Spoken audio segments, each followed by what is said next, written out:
Level 0. You walk outside, the sky feels balanced. Not too hot, not too cold. Plants thrive, rivers flow where they're supposed to. Civilizations rise and trade across oceans that haven't changed shape in 10,000 years. This is the world we know, stable, temperate, predictable. But that comfort is borrowed, because Earth is not a peaceful planet. It breathes in deep freezes and then exhales into warmth. We are living in the quiet gap between shivers, an interglacial, the rare moment between ice ages.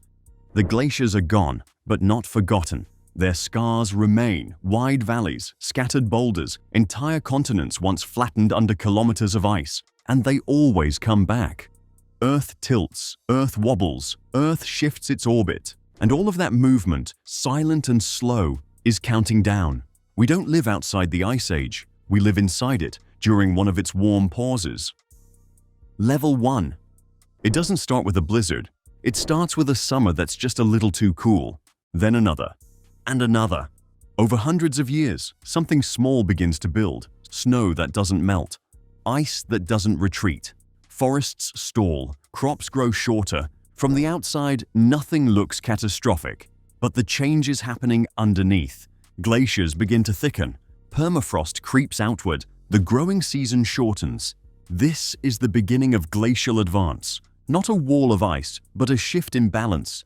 Winters begin to win, and Earth starts storing its water on land. No single cause sets it off, but everything lines up. The planet's orbit stretches slightly. Its tilt lessens by a few degrees, and the orientation of its axis begins to precess, like a wobbling top. These aren't random. They're cycles, deep planetary rhythms known as orbital forcings. And when the beats align just right, they tip the Earth into a long, cold breath. The Ice Age doesn't arrive overnight. It grows beneath the surface, one snowflake at a time. Level 2. Now it's visible. The glaciers aren't just growing. They're moving. Slowly, they crawl forward like frozen bulldozers, crushing forests, pushing rocks, carving valleys. Northern latitudes lose their green. Boreal forests collapse into open tundra. Woolly mammals arrive. Thick-furred, barrel-bodied creatures built to survive what's coming. Sea levels fall, the ocean retreats, coastlines stretch out. This is no longer just climate shift. It's geography shift. A new world is forming. Colder, drier, windier. And humans, they move with it. Hunter-gatherers migrate to follow herds. They learn to shape tools, to wear fur, to read the sky, not because they choose to, but because they must. Each generation forgets what warmth once felt like. The planet's temperature plummets several degrees. In human terms, that sounds small, but globally, it's enough to redraw continents. Level 3. The ice reaches its maximum. Glaciers expand into places they've never touched before. Mountains vanish beneath it. Entire cities, if they existed, would now be buried under 2 miles of frozen pressure. With so much water locked in ice, sea levels drop more than 100 meters. What was once ocean becomes land. Strips of Earth connect continents, natural bridges for animals and early humans to cross. New paths open across dry sea floors. An entire species migrates from one hemisphere to the next, one footstep at a time. The ice is now the map maker. Everything adjusts to its presence. Wind patterns shift, rain belts collapse, tropical regions dry out while deserts grow colder, not hotter. Rivers change direction, lakes vanish, rainforests shrink into fragmented pockets. The world becomes harsher, not just colder, but smaller. This is the compression stage of the Ice Age, where water, movement, and life itself are all pulled inward, frozen in time. Level 4. Life doesn't stop, it adapts. Big bodies, thick fur, long tusks. The megafauna rise, massive herbivores and predators, engineered by evolution to survive this long winter. They roam grasslands that stretch across what used to be forests. They battle ice, hunger, and each other. This is their age. The cold is not their enemy, it's their design spec. Humans learn from them. They hunt together in packs. They create clothing from hides, spears from antlers. They don't conquer nature, they mirror it. This is when myth is born. Fire becomes sacred, the stars become maps, and animals aren't just food, they are symbols. The landscape itself teaches the rules: grow large, grow clever, or don't grow at all. Still, extinction hovers. Species disappear one by one, not from a single cause, but from thousands of tiny pressures. The cold is manageable, but the combination of cold and hunger and human ambition, that's harder to survive. Level 5. A slow thaw begins. The Earth tilts slightly. Summer sunlight strengthens in the northern hemisphere. Ice begins to retreat, cautiously, but something else is happening too. Mammoths fall, one herd at a time. Cave lions vanish. Giant sloths stumble and don't return. The glaciers are dying, and so is the megafauna. Not from ice, from people. We've learned to hunt more efficiently than ever before.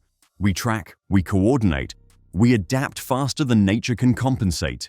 And as the world warms, our tools grow colder. We kill what we once worshipped. Meltwater floods the valleys. The land bridges sink beneath the rising ocean.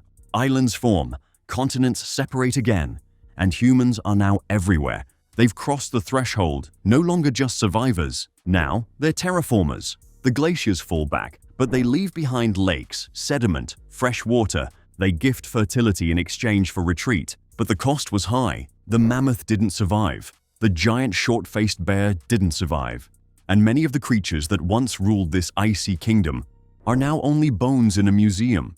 The Ice Age ends, but the human era begins. Level 6. The melt is no longer a whisper, it's a flood. Glaciers collapse into valleys, ice dams burst, entire freshwater seas spill into oceans in the blink of an eye. What was once tundra becomes forest again. Oceans rise fast, swallowing coastlines that were once home to mammoth hunters and stone tool camps. Humans move uphill, they settle, they plant, they build. This is when warmth becomes opportunity. Agriculture begins. Villages form, rivers become borders, then trade routes. But the melt carries danger too. It disrupts ocean currents. Freshwater dilution weakens global circulation. And when the climate engine falters, the planet stutters. One final cold snap punches back. Temperatures drop again. For 1,000 years, winter returns. Just long enough to remind us, the Ice Age isn't done with us yet.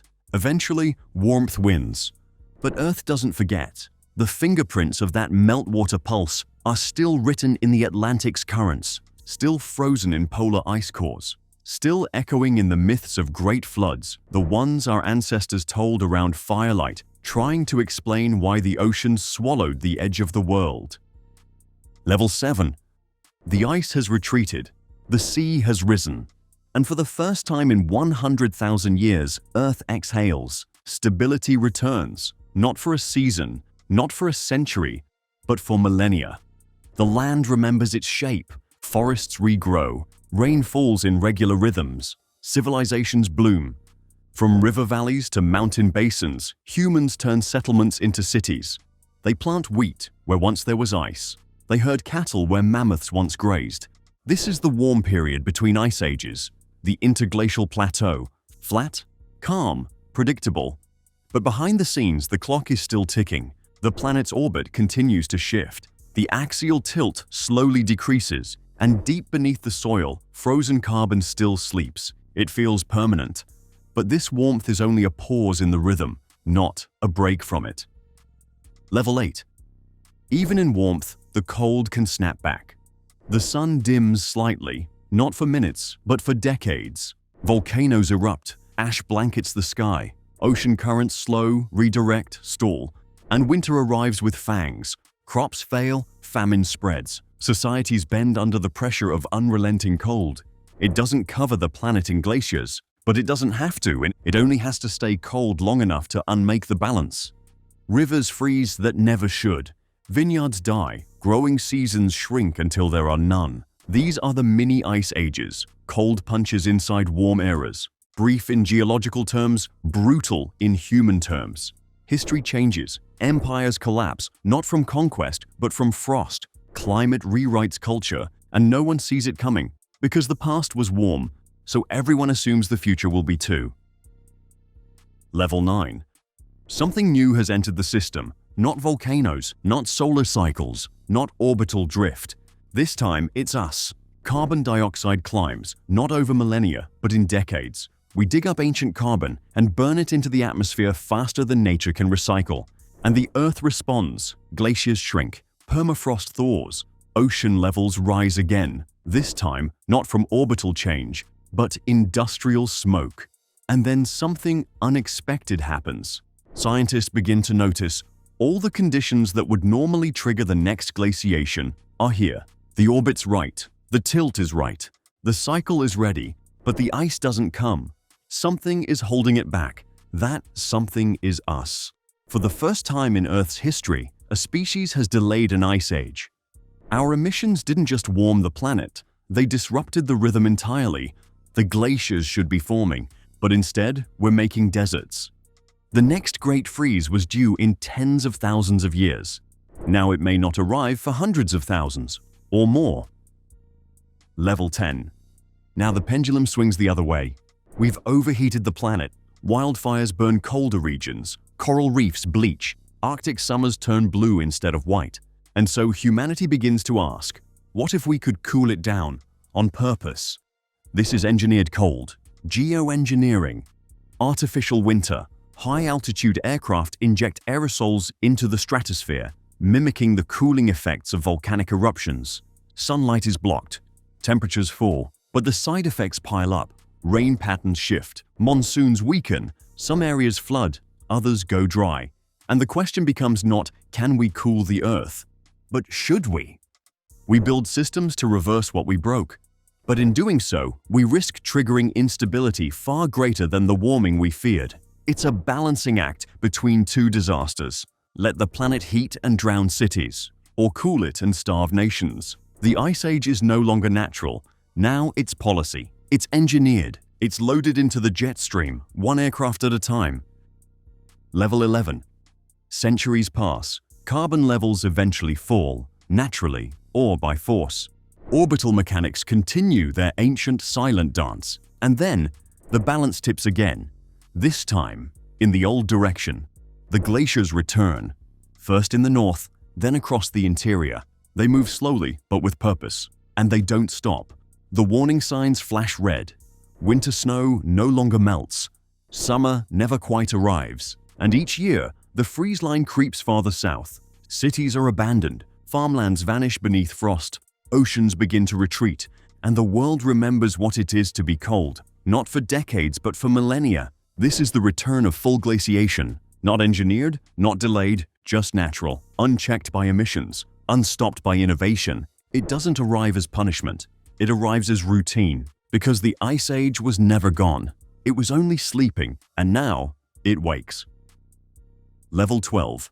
Now, the scale shifts again, but not in centuries, not even in millennia. In deep time, imagine a world where there are no temperate zones, no rainforests, no deserts, only one biome, ice, not just in the poles, not just in mountains, everywhere. This is Snowball Earth, not theory, history. A time when glaciers stretched from pole to equator, when sunlight reflected off the planet, cooling it further in a deadly loop, when the ocean surface froze, sealing life below in liquid pockets of survival. It has happened before. Hundreds of millions of years ago, Earth went fully white, at least twice. And life barely made it through. Corals vanished, algae disappeared. Only microbial life survived, clinging to volcanic vents, subsisting on chemical energy in a locked-away world. Today, we use the term Snowball Earth as science fiction, but its fossil record. Some theories suggest that massive volcanic eruptions eventually released enough carbon dioxide to warm the planet again, slowly ending the freeze. But for tens of millions of years, Earth was not blue. It was white, a silent, frozen world, waiting to thaw. And if it happened once, it can happen again. Not soon, but someday. Because in the deep memory of this planet, there are not just ice ages, there are ice planets. And when those cycles return, they don't ask for permission, they don't care about civilization, they only follow gravity, sun, and time. If Earth has frozen before, it will freeze again. Drop a comment if you're still wrapping your head around that, and subscribe for more truths buried beneath your feet. See you in the next video.